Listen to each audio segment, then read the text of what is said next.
استاد جی اکثر خواتین سوال کرتی ہیں کہ ایام مخصوصہ حیض یا پیریڈ کے دوران وہ صبح شام کے اذکار کر سکتی ہیں اگر ان کی معینہ مدت یعنی کہ دنوں کے حساب سے ٹائم پورا ہو جائے اور ان کو بلیڈنگ نہیں رک رہی تو ان کے لیے شریعت کیا حکم دیتی ہے؟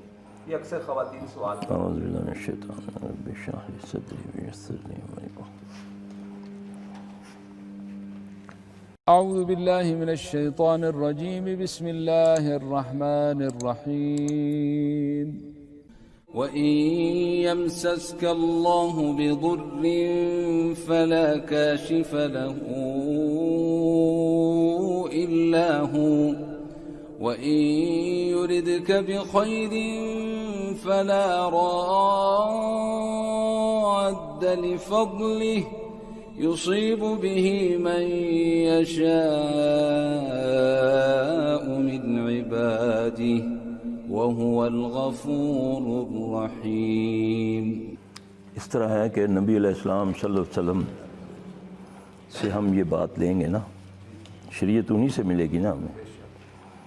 تو اللہ کے نبی صلی اللہ علیہ وسلم نے فرمایا کہ جس کے ایام پورے ہو جاتے ہیں پھر بھی بلیڈنگ ہے، یہ مفہوم بیان کر رہا ہوں نا سمجھ کے لیے، تو وہ حیضہ نہیں رہتی، وہ استحاضہ ہو جاتی ہے، یعنی کہ وہ یہ بیماری میں منتقل ہو جاتی ہے۔ وہ ناپاکی کے ایام ہیں اور یہ بیماری کے ایام ہیں۔ کیوں کہ آپ نے فرمایا کہ شیطان نے اس کی آنت میں ٹھوکر ماری۔ اس سے بڑی باتیں ثابت ہوتی ہیں، بہت چیزیں ثابت ہوتی ہیں۔ اس سے اتنا کچھ ثابت ہوتا ہے اس بیماری کے بارے میں اگر ہم غور کریں تو وہ استحاضہ میں آ جاتی ہے۔ اب دلیل ہے کہ نبی علیہ السلام صلی اللہ علیہ وسلم جب مکہ میں آئے تو حضرت عائشہ رضی اللہ تعالیٰ عنہ کو حیض آ گیا۔ اب بڑا ان کو دل میں تکلیف ہوئی کہ اتنے عرصے بعد آئے ہیں تو میں اس عمرے سے اور اس چیز سے محروم رہوں۔ رونے لگی یا رسول اللہ صلی اللہ علیہ وسلم۔ آپ نے فرمایا عائشہ تم صرف قرآن نہ پڑھو، نماز نہ پڑھو اور طواف نہ کرو، باقی جو چاہو کرو۔ اس سے کیا ثابت ہوا؟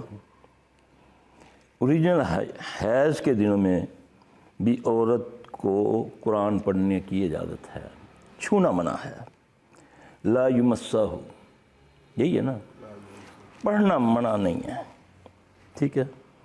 اور صبح شام کے اذکار تو ان کو ان ایام میں زیادہ کرنے چاہیے، کیوں کہ اب وہ ذوف میں ہے اور ان ایام میں جنات شیاطین زیادہ ان پر حملہ آور ہوتے ہیں، ٹھیک۔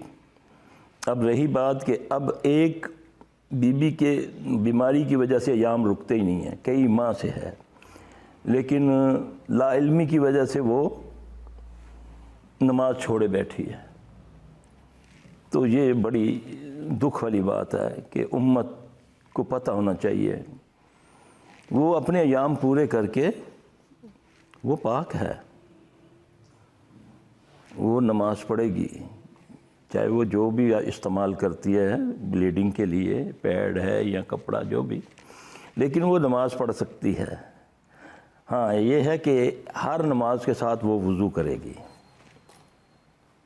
اور بہت ساری عورتوں کی یہ بیماری صرف اس وجہ سے بڑھ جاتی ہے اور نماز شروع کرنے سے رک جاتی ہے، کیونکہ شیطان ملعون کو پتہ ہے کہ یہ نماز چھوڑے رکھے گی، اس کا زور چلتا رہے گا، جو وہ نماز پڑھے گی تو اس کا زور کم ہوتا جائے گا۔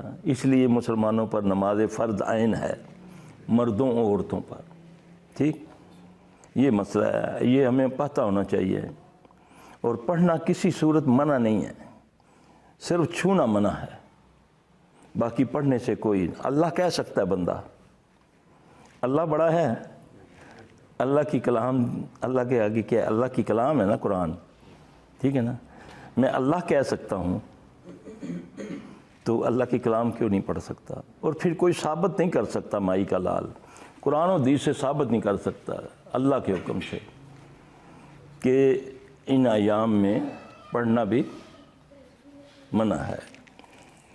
ایک حدیث ہے، غالباً ابو ہریرہ رضی اللہ تعالیٰ عنہ ہے، آپ صلی اللہ علیہ وسلم کو ملتے ہیں تو آپ کی عادت مبارک تھی اپنے ساتھیوں کا ہاتھ پکڑ لیتے تھے محبت سے نا، چاہت سے. تو ایک دم نا انہوں نے ہاتھ آپ سے نا علیحدہ کر کے چلے گئے. آپ صلی اللہ علیہ وسلم کو محسوس ہوا کہ اس سے پوچھوں گا کیا وجہ ہوئی ہے. تو اللہ کے نبی صلی اللہ علیہ وسلم جب دوبارہ ملے تو پوچھا ابو ہریرہ کیا ہوا تھا، تم ہاتھ چھڑا کے چلے گئے تھے. یا رسول اللہ صلی اللہ علیہ وسلم مجھے یاد آیا میں تو جنبی تھا، یعنی مجھ پر تو غسل واجب تھا. تو آپ صلی اللہ علیہ وسلم نے فرمایا مومن ناپاک نہیں ہوتا، یہ دین میں رکھیں.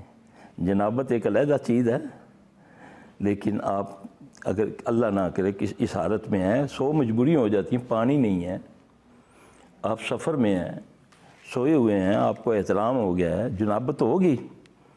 اب نہ نہانے کا مل رہا ہے نہ کہیں کچھ اور ہے، اب ٹرین میں ہیں، سفر، ٹھیک ہے. تو کیا آپ بالکل اچھوت بن جائیں گے؟ ہمارا مذہب ایسا نہیں ہے. صحیح ہے میرا بھائی. تو اللہ پاک ہمیں یہ اچھی باتیں ہیں یہ پوچھا کریں. اللہ تعالیٰ ہمیں بھی توفیق دے حق کہنے کی، حق سننے کی. تو یہ بہت ضروری ہیں. ہمیں تو ابھی تک آج تک یہ بھی نہیں پتہ کہ غسل جنابت کیسے کرنا ہے. وہ بھی بتا دیں. ہاں جی، وہ بھی بتا دیں. کسی اور والے ایسے رہ دیجیے. پھر انشاءاللہ کبھی اللہ تعالیٰ ہم سب پر رحم کرے. بیٹا مجھے بتائیں جی کیا ہوا کیا آپ کو؟ غصہ بہت زیادہ آتا ہے. غصہ آتا تو یہ نہیں پتا چلتا کب سے کوئی ہو گیا شادی سے کچھ دیر پہلے سے لے کر، ان کے زیادہ مسئلہ شادی کے بعد. منزل یاد ہے آپ کو؟ میں حافظ ہوں، یہ بھائی حافظ ہے. آپ حافظ ہیں؟ یہ بھائی حافظ ہے. اس میں 4 سپارے رہ گئے. تو اس کے علاوہ جو نا وہ میرے اگر والدہ دام کرنا شروع کریں نا تو ان اور شروع ہو جاتی ہے. اور اسی طرح ان کو الٹی ہوتی ہے آپ کو؟ نہیں مجھے. اچھا. ان کو بھی مسئلہ ہے، وہ بھی آئے ہوئے ہیں. ان کا تو واضح حاضر جو نا وہ ہے. تو ابھی جو نا وہ میرا بھی وہ مسئلہ بن گیا تھا.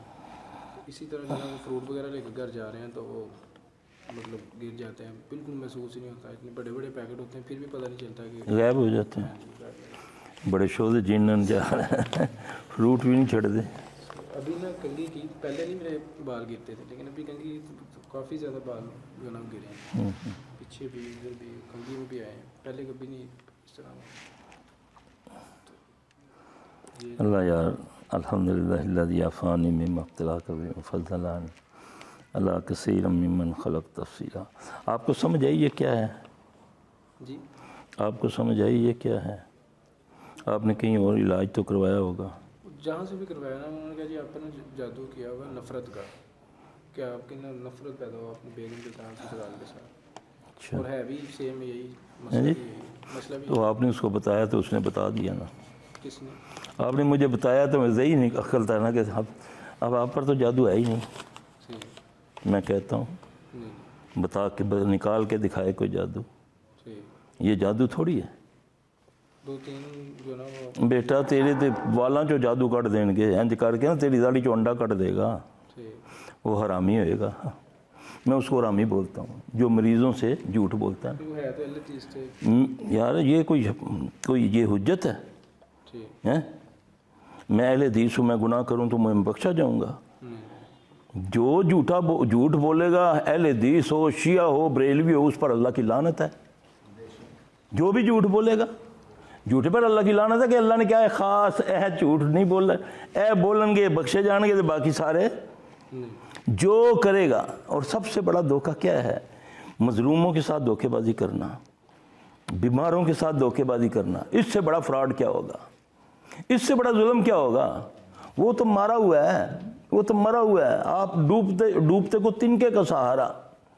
آپ نے تو اس کو جو کہنا ہے اس کے لیے تو یہ ایک نئی چیز ہے نا. آپ فروٹ کا تھیلا ہاتھ میں پکڑا، سارا فروٹ غائب، خالی شاپنگ بیگ رہ گیا.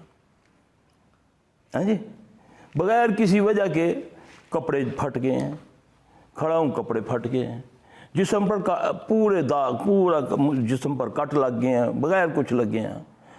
اب یہ تو اس کے لیے صحیح ہے جس پر بیت رہی ہے. دوسرے کو بتائیں گے تو وہ تو تمہارا مذاق اڑائے گا. جی کس طرح ہو سکتا ہے یار، میرے نال کر کے دکھا. ہاں خدا اللہ کی قسم. پھر جو یہ کہتا ہے جو اس کے ساتھ ہوتا ہے نا، پھر اس کی نسلیں یاد کرتی ہیں. مذاق نہیں برتا، کسی کا مذاق نہ اڑاؤ. کوئی نہیں چاہتا کوئی میرا مذاق بنے، یہ یاد رکھنا۔ یہ وہ کچھ ہوتا ہے کہ آپ تصور نہیں کر سکتے، اللہ کی قسم۔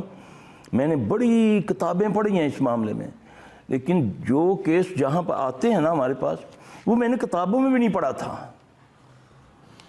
جو ہوتا ہے لوگوں کے ساتھ، پنجابی کی مثال ہے، وہ راہ پہ جانے جڑا واہ پہ جانے، جس پر پیتتی ہے اس کو پتہ چلتا ہے، منہ سے کہہ دینا بڑی آسانی بات ہے۔ اللہ ہمیں محفوظ رکھے۔ اللہ نے شیطان کو قوت دی ہے، اللہ نے شیطان کو طاقت دی ہے، یہ یاد رکھنا۔ جب ہم حدیثیں پڑھتے ہیں نا، ان ایسی حدیثوں کو ہم خیانت کر کے نکل جاتے ہیں، اس پر فتوے لگا دیتے ہیں، کیونکہ مجھے سمجھ نہیں آئی نا۔ پھر جب میرے گھر پہ بات ہوتی ہے نا میرے بچے کے ساتھ، یار حدیث ہی چیز سے صحیح لکھا ہے ایسی، میں پڑھی سی ایک دفعہ،